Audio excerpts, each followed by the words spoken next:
ശബരിമല ദ്വാരപാലക ശില്പത്തിൽ പൊതിഞ്ഞത് സ്വർണം തന്നെയെന്ന് ദേവസ്വം രേഖകൾ, തനിക്ക് തന്നത് ചെമ്പുപാളികളെന്ന് ഉണ്ണികൃഷ്ണൻ പോറ്റി. ദേവസ്വം വിജിലൻസ് ഉണ്ണികൃഷ്ണൻ പോറ്റിയുടെ മൊഴിയെടുത്തു.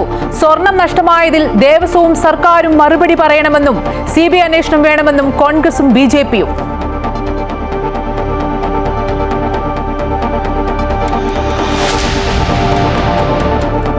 ദാദാസാഹിബ് ഫാൽക്കെ പുരസ്കാര ജേതാവായ മലയാളത്തിന്റെ മഹാനടൻ മോഹൻലാലിന് സംസ്ഥാനത്തിന്റെ ആദരം. ഓരോ മലയാളിക്കും അഭിമാനിക്കാവുന്ന നേട്ടമാണ് മോഹൻലാൽ സ്വന്തമാക്കിയിരിക്കുന്നതെന്ന് മുഖ്യമന്ത്രി.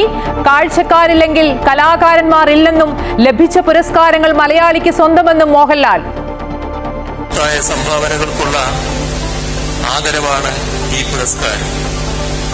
ഈ നേട്ടം ഓരോ മലയാളിക്കും അഭിമാനിക്കാനുള്ള വക നൽകുന്നു.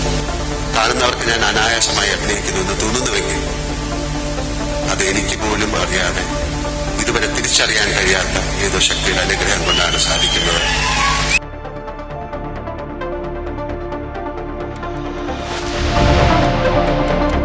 അറബിക്കടലിൽ രൂപം കൊണ്ട ശക്തി ചുഴലിക്കാറ്റ് തീരത്തേക്ക് അതീവ ജാഗ്രത. 100 കിലോമീറ്റർ വേഗത്തിൽ കാറ്റിനും അതിതീവ്ര മഴയ്ക്കും സാധ്യത.